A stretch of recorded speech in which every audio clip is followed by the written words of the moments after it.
Hello everyone and welcome to the Outer Rim Cantina. My name's Alan and today we've gotten the final, trailer for the Mandalorian Season 3. It dropped last night during Monday Night Football, the NFL playoffs, so they forced all the nerds to actually watch some sports ball last night, and I would argue that it was in fact actually worth it.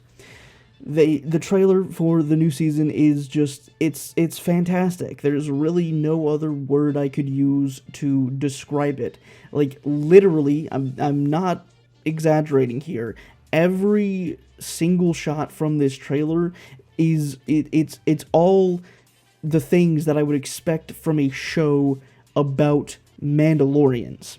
It seems like with this season, they're actually refocusing on the Mandalorians as a whole. What it means to be a Mandalorian, the heritage, the history, the lore. They're really hopefully going to go all in on the Mandalorian stuff, which is everything that I've wanted them to do with this show since it was first announced in like 2018 or early 2019, whenever it was. I've always wanted them to go really, really hard with the actual Mandalorian content, and it seems like they're finally going to do that, because in Season 1, right, we first get introduced to the Mandalorian, we spend a lot of time with him, then we also get to see his coven, his tribe of Mandalorians, and how they're different from the Mandalorians that we know, even from other canon media like Star Wars The Clone Wars, and especially from the Legends interpretation of the Mandalorians. And then in Season 2, they kind of went off the rails with that a little bit. Like, they focused a lot more on the Jedi stuff with Season 2 rather than the Mandalorian stuff. Like, we only got a few episodes that had actual Mandalorian content in them. And don't get me wrong, right? They were the best episodes of the season by far. But they really seemed to go in on the Jedi stuff, which kind of burned me a little bit with the last season, if I'm being honest. But with this trailer for Season 3, like, I'm all in for The Mandalorian again. It's going to be absolutely incredible. I am going to get everything that I wanted. I'm going to be absolutely fed, and watching this trailer for the first time, or watching this trailer for the sixth time, it gave me such a massive dopamine rush, and just, I'm so excited. So, March 1st is the new premiere date for Season 3. I think they actually pushed it up a week, which is definitely abnormal for Disney and Lucasfilm. Usually they push series back a whole lot, but they've pushed it up a week. I think the original release date when they revealed the first trailer at Celebration last year was March 7th, but now it's March 1st, so that's a win. Definitely not going to complain about getting this show sooner, that's for sure. And it also seems like, at least from the few shots that we see in the trailer, it seems like they've really dialed up the production value to 11 here, and I'm pretty sure we have Andor to thank for that, because Andor really, like, set the bar super high for these Star Wars productions, and the overall quality of them, the visuals, the sound, everything, all of the technical aspects. I mean, the VFX in Star Wars movies have always been great. ILM has always done a fantastic job with them, but even, like, the VFX shots from the trailer, even they just look absolutely incredible. So I really think we're going to get to see something truly special with this. I really think they're going to push the technologies, like the volume, forward even further than they did with Season 1 and Season 2. So we're just, that alone makes me excited for the season, but everything else that goes with it makes me even more excited. Like, the very first thing we see in the trailer is Mandalorians. We get to see shots of actual Mandalorians. Their armor looks incredible. They're all colorful. They're all unique. It looks great. We get to see Mandalore after the Purge, which we got a little tease of in the Book of Boba Fett, and now hopefully we're going to get to learn more about the actual Mandalorian Purge and the lore that goes along with that.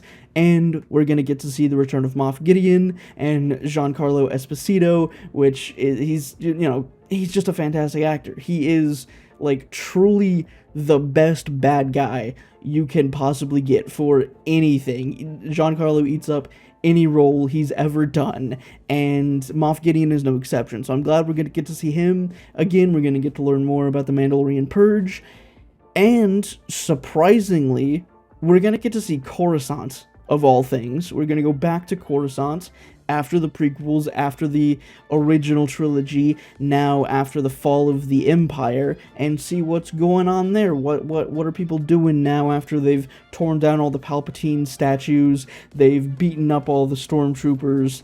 Like, how are things going? Because the last time, or the only time, we've seen Coruscant on screen since the prequels was in the special editions of Return of the Jedi, at the very end where they do the celebration and of all the different planets around the galaxy. That's the only time we've seen Coruscant.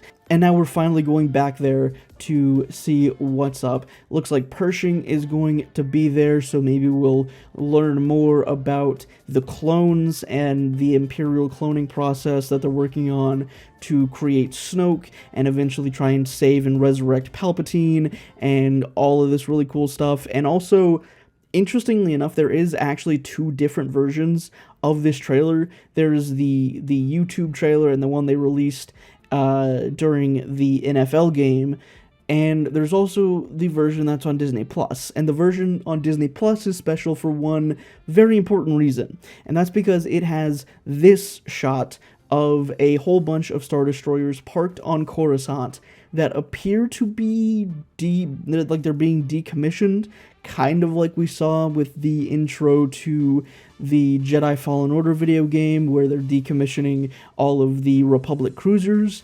It looks like they're decommissioning Star Destroyers, which would make sense because we're still, like 6-7 years out from the Empire actually being defeated and actually going away and being replaced with the New Republic. So it would make sense that they're still trying to decommission all these Star Destroyers or repurpose the parts from these Star Destroyers into other ships and other projects and whatnot, because it's highly unlikely that they would be building Star Destroyers, but who knows, maybe they are. But this shot is very important because it opens up a lot of doors for what we could possibly see in Season 3 on top of just all the Mandalorian stuff itself. And speaking of what we could possibly see, there's also a shot of Mando and Grogu flying through this massive, harsh rainstorm. There's lightning everywhere, it's raining super hard, it's cloudy, they can't see anything. And there's one planet comes to mind when you see this shot, and I'm not alone here in this thinking that it's very reminiscent of Kamino. And it makes me wonder if we're going to get to see Kamino, because the last time we saw Kamino, it was being obliterated by the Empire at the end of the Bad Batch Season 1. So are we going to get to see what happened to the Kaminoans? What happened to the planet now that the Empire's gone? Did the Kaminoans rebuild Typoka City? Or are we going to get to explore the ruins of it? Maybe get some Jango Fett history going, which would also make a little bit more sense if Boba Fett is going to make a reappearance, which it's likely that he will, given the ending of The Mandalorian Season 2 and the ending of the Book of Boba Fett. I have a feeling he's probably going to show up at least once at some point in this season. So, who knows, maybe they vibe on Kamino and we get to learn some stuff about Jango Fett. That would be really cool, actually. So, again, a lot of possibilities with that. Of course, it couldn't be, there's a possibility it couldn't be Kamino at all. It could be, like, Manan or one of the other ocean planets that there are in Star Wars, of which there are many. It could be the planet that we got introduced to in Season 2, where Din met Bo-Katan. He could be going back there for some reason. So, I don't know. We just don't know. The possibilities are kind of endless, and everything is up in the air right now, which is kind of my favorite time period when it comes to talking about Star Wars, is when we get teaser images or trailers for things and then all the theories just kind of run wild. It's just great. I really enjoy it. But some other fun things from the trailer that they showed us was, of course, the droid bar. We get to see some live action, like real, actual, physical B1 battle droids. They're making their appearance again, and in the droid bar, which I hope we get to see a lot of, because I love that concept, and it's so enjoyable getting to see droids just kind of hanging out and doing their own thing. It's an aspect of Star Wars that I and a lot of other people really enjoy, so hopefully we get to spend some time in the actual droid bar. But speaking of droids and things we could see in this season, it also seems like Episode 1 appreciators like myself are going to get absolutely fed with Season 3, because we're getting B1 battle droids, real, actual, physical B1s, which we haven't seen on screen since The Phantom Menace. And we're getting to see Coruscant again and revisit that.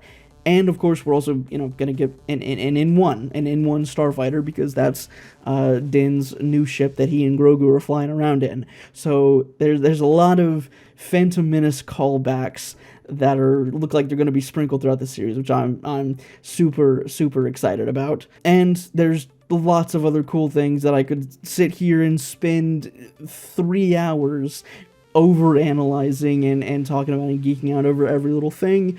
But for the most part, I hit all the highlights of this trailer. For me, I'm super excited for Season 3. I am 100% back on board with The Mandalorian, and I can't wait for March 1st. But as always, I would love to know what you think of this trailer. What are you hyped for Season 3? What do you think of the Mandalorian series as a whole, or really anything Star Wars related, down in those comments. And if you want even more daily Outer Rim Cantina content, you can follow me over on Twitter at Outer Rim Can, Instagram at Outer Rim Cantina, and I also have a Hive account now, which is a kind of sort of Twitter alternative because of all the things that have been happening with Twitter. So if you don't want to use Twitter anymore, you can go and give me a follow over on Hive at Outer Rim Can as well. And if you want even more of me and also my girlfriend talking about anything and everything related to Star Wars, you can follow our podcast, which is linked down in the description as well. It's available on Spotify, Apple, Amazon, Google, pretty much any podcast platform that you can think of. You can go listen to it there and have a grand old time. But that's all the time I've got for today. I hope to see you back here in the Cantina next time for another Star Wars video. Until then, may the Force be with you.